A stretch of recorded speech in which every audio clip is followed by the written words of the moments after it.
witness history in the making. The McIntyre Mini Globe Race 2025.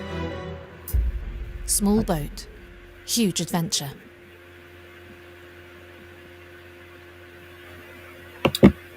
Well, good morning, everybody. I hate to tell you, but we get the weekend first. Ooh, it's Saturday morning here. So we're just the other side of the date line. So the sun's up and we're actually in the water. Ooh, whoop, whoop. So the boat angle to the sun has changed. So boring in the companionway at the moment, coming over the back. And it's a very pleasant day here today. Blue sky, all that sort of stuff. And yesterday, putting the boat in the water, oh boy. We had the aftermath of the wind shift and the weather and the trough that has been approaching Tonga and went over Tonga yesterday, and it's all swinging and doing its thing. And we just had bucket loads of rain in sections. You know, you'd get an hour of rain and then it'd stop for a couple of hours, and so it goes. Anyway, we thought it was all over by the time we started to move, and then Mo, who's the travel lift driver. He positions the travel lift over the top, and he looks over and says, "Hey, Don, oh, look over there." And it was just black. And Mo and the team here, cool dudes, they're all now proudly wearing MGR hats, of course. In fact, we've known Mo since about 2010, I think. He's still here. He's a great guy. Anyway, it just started to pour, and it poured, and it poured, and it poured, and we didn't really care because it was not cold. You know, that's the big difference. It's quite mild tropics. But it just poured the whole way. Anyway, Jane's just wrapping up a little video clip of our trip from Tahiti to here, to Tonga, and then coming out of the water and doing all the bits, the polishing for John. So you'll get to see all of that, John. And that'll probably go up today or tomorrow or something. And just to show you, here's, look, we're in the water.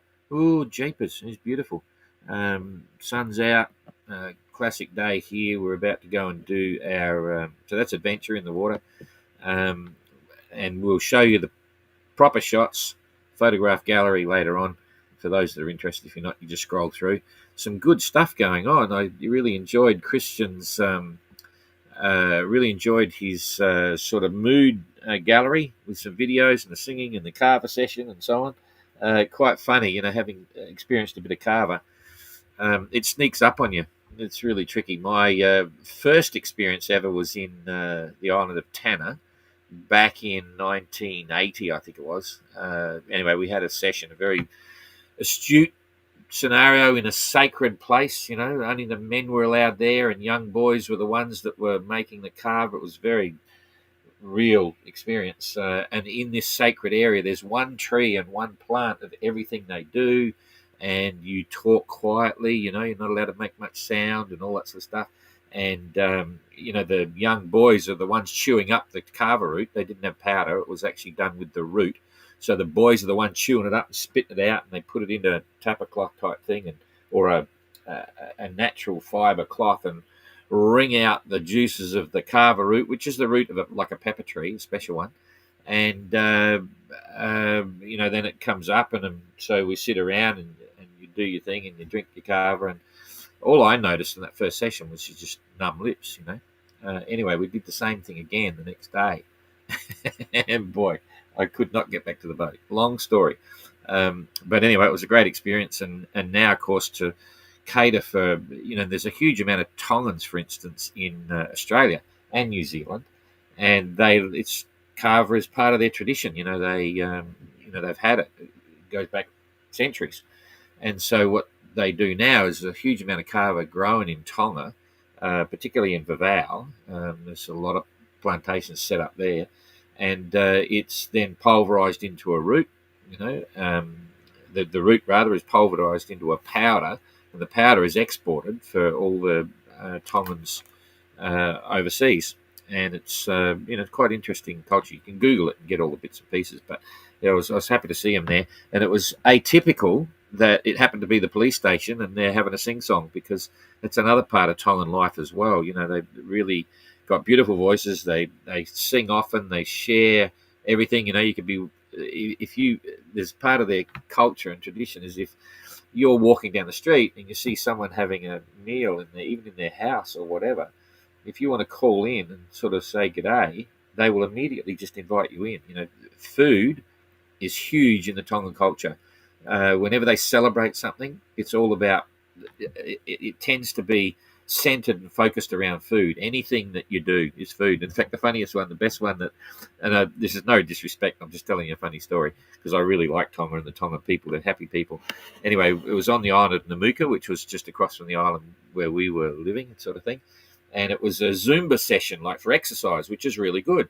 So, and they had, probably 100 people there. And all the women are out there doing the Zumba to the music. It's like an exercise regime, blah, blah, blah. Keep healthy, be fit, this, that, and the other. And then as soon as it's all over, big feast. It's fantastic. So, and I've been to some amazing celebrations. In fact, we had a few even ourselves on the island where we were celebrating different stages of the process. And the feast and the food, it's just fantastic. And then the singing and the dancing. And I'll try and find a video clip of the dancing because every sort of Pacific island probably has their own version of their cultural dance, right? And Hawaii has the hip shaking and this, that, and the other, and other areas have the way they do it. New Zealand has the haka and blah blah blah. But the Tongan one is really. I'm not going to do it. I can't do it. But it's very serene, very beautiful, very stylish, completely unique, and it's just. When you understand it and see it happening, a really good one. It's a very emotional thing. It's quite hard to describe, but it's pretty cool. So lots of things to experience in Tonga. Anyway, digress. There's a few people there now, and we'll get straight into the tracker and see what's happening. There's a few funny things happening, a few good things. So you're on the tracker, and I'm on the tracker now. And you'll see that everything's happening perfectly. Here's Ertan down here. We'll talk straight in. In fact, we won't. But anyway, there's some interesting stuff to talk about here in a sec, but we'll go right to the back of the fleet and start from there and walk forward and show you what's going on with the weather, and then we'll talk about all those little bits and pieces. Get the wind up here, and here we come. Come on, wind. Yep, there it is. Okay, very much a northerly right now, which is, that's not, no, that's close enough. It might be a little bit further on. Yeah, that's close enough. So very much a northerly. In fact, I'm surprised at that because there's so light a wind there. It's showing as if it might be progressed a little bit more than that, which is not quite right now, I would say. But anyway, we'll come back to that in a minute. We'll go and see where Popeye and John. We've got to go down a bit again here. Okay, there's Josh. There's not much wind there. There's Gary. And then over here, Popeye and John are getting close to Papiete. So they'll be very happy to get there.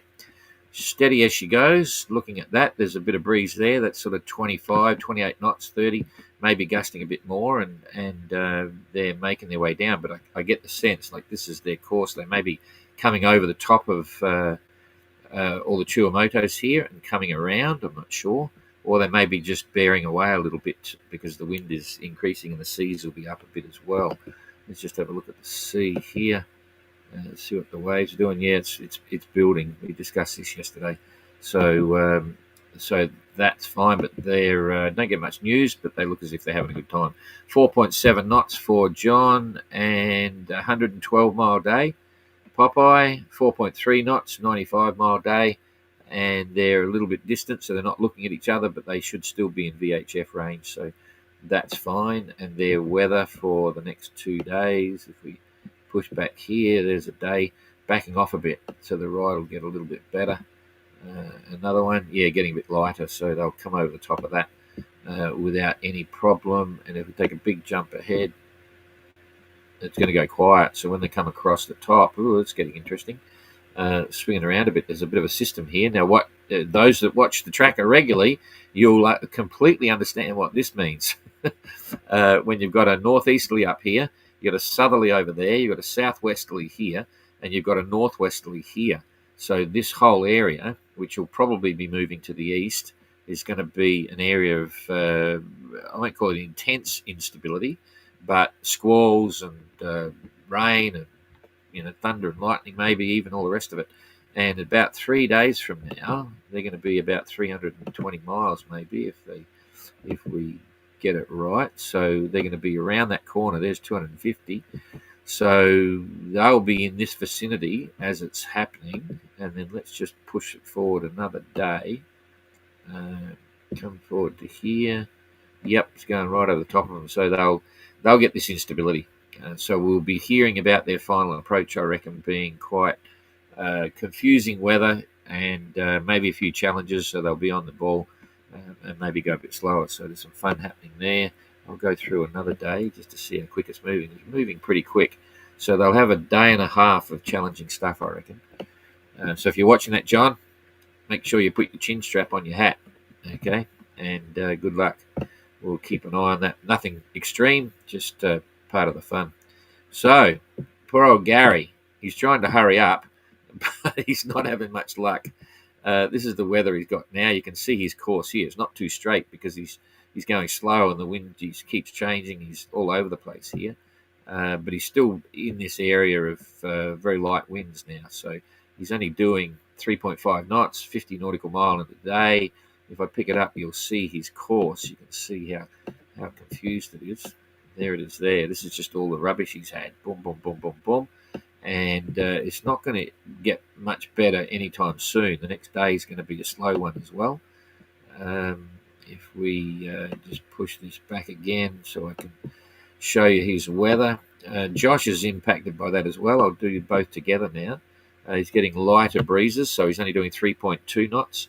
And he's got 105 nautical mile a day. That's not too bad. So stretching out.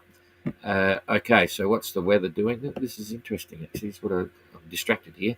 That's a northerly, but it's showing a solid northerly. It's very light. I don't think it's just because Ertan was in the lee, but I think this is progressing. So that's 7:30 local time. It's 8 o'clock. So I think this whole trough has progressed a little bit faster than what it's showing on the forecast there. Anyway, I digress there. So let's just push the weather through every few hours for Gary and Josh. So you can see it's lightening up a bit for Josh, so nothing happening there. And the same with Gary. There goes 24 hours, and there goes another 24 hours. It gets worse. So Josh is still going to go slow while that the remnants of that trough and wind shift are rolling through. So in a couple of days, Josh will be back into a southerly, which will turn southeasterly, and Gary's just going to be plodding along slow. It's going to take him a while.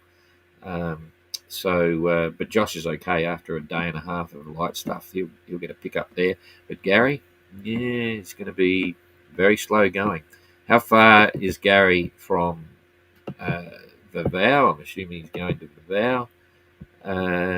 Gary is nearly 1,000 miles away. So he's still got, that's a week at least. No, it's not even a week. 1,000 miles a week is 120 mile averages. So he's going to be 7, 8, 9 days, I reckon, before he gets there. So that's part of the fun. And Josh is currently 374. So I'd say it's going to be 4 days for Josh.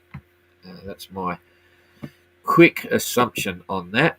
So let's now look at Jasmin and Ertan, who are still sailing, but they've both arrived at the right time with the weather. They haven't had to push to windward, which is really great. I'm sure that was playing on their mind, thinking, oh, what's going to happen here when I get there and all that sort of stuff. So here's the go. We wait to catch up here, right? Because we're going so large, we lose. So just to explain a few things, I think most people realise this, but if you're new to the game or haven't quite twigged to it, obviously if we follow this green track, the green one is Ertan. That's his track. Now, he obviously hasn't gone from that overland to that point there in the last 4 hours, right? But when you see that plot at sea, if this was just on the ocean, some people would think, oh, I wonder why Ertan's changed directions. It's changed directions, but boom, in reality, he hasn't. That's just the 4 hourly position. So 4 hours ago, Ertan was at this point, and now he's at this point. And in that 4 hours, he's come down here, around the corner, turned the corner here, which is where his photos and videos is happening. with the photos and video this morning, which is in the post underneath us. He was just going underneath this headland here, and then he had to turn up into the I call it a fjord. It's not really a fjord. It is pretty deep, but not that deep, and the mountains aren't that high. But he's turned the corner here, come up in the final approach, and at 8 o'clock he was going through the gap here, coming into the harbour proper.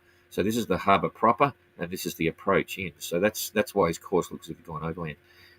So he would be 8:30. He's been underway half an hour, and he'd still be manoeuvring over towards the anchorage. And it looked like the day was quite a nice day from his photos and bits. He did a little video as well. Now, Jasmine's the same. She's done really well. I thought she was going to lose out a little bit to Ertan here because it was supposedly going very light to 0. But it looks as if she's kept sailing, so that's good. So half an hour ago, she's there. Sun's just come up, a few hours ago, so she'll enjoy the ride here. And even if it does swing now from that northerly, it's going to swing, either go light and swing from the south and help to blow her down. But I think it might be slow going for her as well, so it's probably it could take her another 3 or 4 hours before she actually finally gets into the harbour. But a great way to arrive in daylight like that, so that's really cool. And I've got to say, the ones that have been coming up the channel at night time and things like that, I thought they really did quite a good job, and they all seem to be having a good time in Vavau, so that's all good. That's about all I can tell you there. The guys will just go down and show you what's been happening in Pangai, and just push this back again. It's an overnight sail from Vavau down to Pangai. Usually go overnight, then you arrive at dawn and stuff. That's the best way to do it. Pangai is a completely different experience to Vavau. Very highly localised, very small, not a small village, but it's a town. It's not as big as the other. I forget how many people are living here on Lifu, but it's nice, beautiful anchorages, beautiful coral, all that sort of stuff. So here's what went down. Renaud, when the forecast for the northerly came, he sailed around the bottom here, and this is a reef here at the bottom, and he anchored behind the reef. And as soon as it went round to the south, he pulled out and came back into the harbour. And all three of them are now sitting in the harbour, but it won't go up. Just about. Here we go. Look, everything's a bit slow here. Come on. Here we go. Here we go. Okay, we want the picture, but there they all are in the town. There's a new hospital up here, so there's a hospital there. Kerry would have been up there. It used to be down the bottom here. This is the King's summer residence over there, and Renaud's anchored in the harbour. There's a wall there. He's behind the wall, there, and he can move around.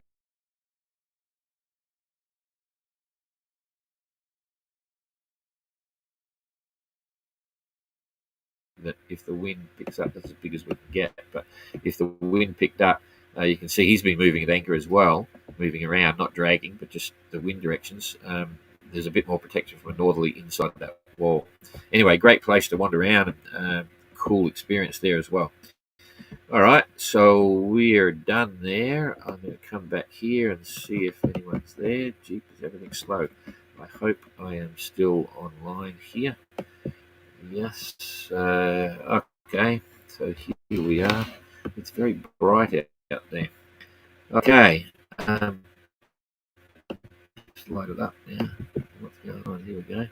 Let me get back to the beginning. Christine, g'day, Christine. Like your photos. Looks like you're having fun with your sail to Vavau, so that's good. And Jonathan's the Class 40 boat that was cut in half by the container ship was told by the ship's captain that he would change course, but hence changed his mind because he didn't believe it. No, it's not quite like that. Yes and no, it is like that. But what the statements that I've seen from the guy who was, I think he's the owner of the boat, the one that was sleeping down below, the conditions were very boisterous. The owner was sleeping down below.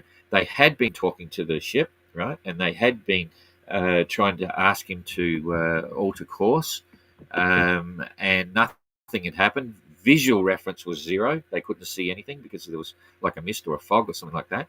And then the other crew member who's talking to him on the radio was actually down below on the radio talking to them, apparently, talking to the ship, trying to say, hey, you're changing course, whatever.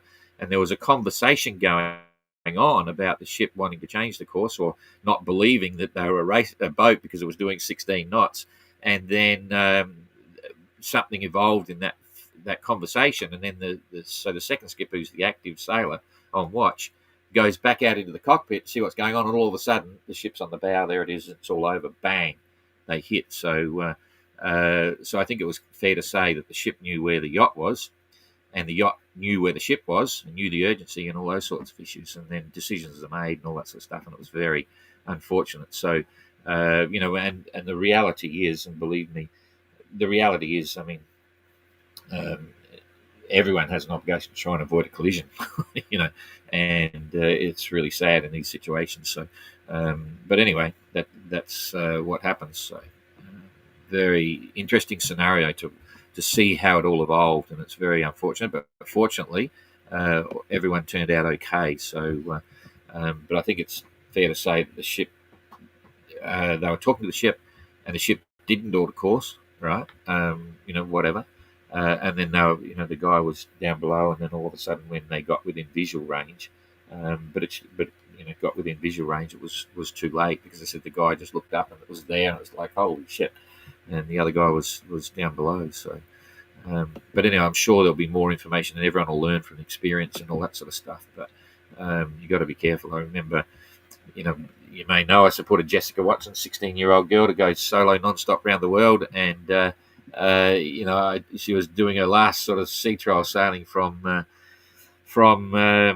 Mooloolaba down to Sydney before she was due to set off, and everything was looking good. The timeline was right, the way the voyage around the world was going to happen. And I said to him, to make sure your crisis management set up and everything's organised and stuff before you leave. And anyway, they left, and next minute I was in London, or in the UK, driving down the highway, towing my bounty boat down to wherever. And I got the call on the highway saying, "Oh, Don, blah blah blah. Jessica's hit the ship." So it was she hit the ship, okay, and the ship hit her. There's no question. She was down below, wasn't on watch. The ship had seen him at the last minute. The ship thought that Jessica would miss her. I'm getting blanked off here. So anyway, there was a collision. Now, when there is a collision, both parties, in Jessica's case, both parties were at fault, because both parties have an obligation to try and avoid a collision at the end. So no matter what happens in any collision, both parties are at fault. And that was the case with Jessica. Jessica hit the ship, yes, but the ship hit Jessica as well, and that's a common principle. So anyway, but she recovered and kept going, and I'm stalled, so you might not be looking at me right now. I'm not sure whether Jane's looking at this. We're about to head to town. Anyway, g'day, John. Pictures are coming up today or over the weekend, and the video. Wonderful to see this part of the world through the mini globe race. Yeah, Tonga's a great place. It's my Tonga and Fiji would have to be my favourite places to bugger eyes around. Quintessential Pacific, beautiful places. Adrian, g'day. How many plans sold so far? I'm not sure. I'd have to ask Jane. She manages that, but we pushed through 290, I think, and heading towards 300. And the feel and the conversations with the people buying the plans now is completely upside down and different than what it was 2 years ago. People buying plans now are actually going to build. So that, when we originally set it up, I always said that 1/3 buying will probably start building pretty quickly. 1/3 will never build, and 1/3 will think about building when their time's right, because they like it, but they're not ready yet in life, family, business, whatever. And now it's completely different. I'd say it's better than 50-50. I'd say probably 75% of the people buying plans now are going to build straight up, and most of them pretty well straight away, because no need to buy a set of plans now if you're not going to build, because everything's online. The videos are fantastic. The blogs that the builders are making are fantastic. The information on the Class Globe 580 website is comprehensive. I'm stalling, so I don't know whether you're seeing some of this. Anyway, so people know what they want by the time they build, by the time they buy the plans. So it's pretty cool. We're past critical mass, and I've got positive vibe on this. And by the time the MGR's over, let's wait and see where it's at. But going to be quite interesting. And we're learning a lot too with this edition of the MGR. It's the first one, and so there might be changes for the second one, and who knows how many people turn up. Sailor Boy, how long does the race take, and how was it for you? Well, I haven't done the MGR. No one has, except for the ones doing it now, and it takes about 13 months. The whole thing from start to finish. But if you put in the Transact qualifier, that's extended a bit more. Hey, Jane, can you just have a look at this, see if it's working? As I'm stalling on the screen. And for me, sailing Trekker across the Atlantic was fantastic. It's a beautiful boat. Not the fastest boat in the world. Could be different, but it's not. It's doing exactly what we hoped the class would do, and it's providing a safe platform, as safe as you can get. Touch wood. There are always risks, and but look at what the guys are saying. The guys and girls are saying about the whole thing. It's a bit of fun. Jane, are you seeing it okay? It's working? Okay, my screen's freezing all the time. Sailing Boy. What's that? Hang on, I'm having trouble reading the questions now. Here we go. Hi, Don, Pat. Hey, Pat. Adrian, g'day. How many plans sold so far? I've got that. Rachel, g'day, Rachel. I got all your questions there. I'll try and get back to you later on, but we're flat out at the moment. There's a lot of questions there, but I will respond. Okay, not frozen. Oh, good. Thanks, Rachel. Okay, with a few freezes, but okay. All right, so that's it. But yeah, it was sad about the 40, and I mean there is always a risk when you're sailing in an ocean, and things happen. And overall, the risks are acceptable. And if there wasn't adventure and responsible risk takers, the world would still be driving horse and cart. Simple as that. Because every development, every progress of society comes from someone extending beyond the norm to taking chances, taking risks to develop something new. And human development is really important because the world's completely screwed up at the moment. Jeepers.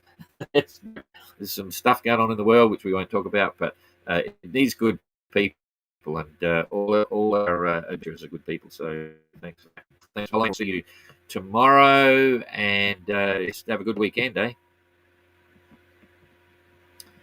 Oh, I've got a black screen again, but I'll press the button. What happens? Witness history in the making. The McIntyre Mini Globe Race 2025. Small boat, huge adventure.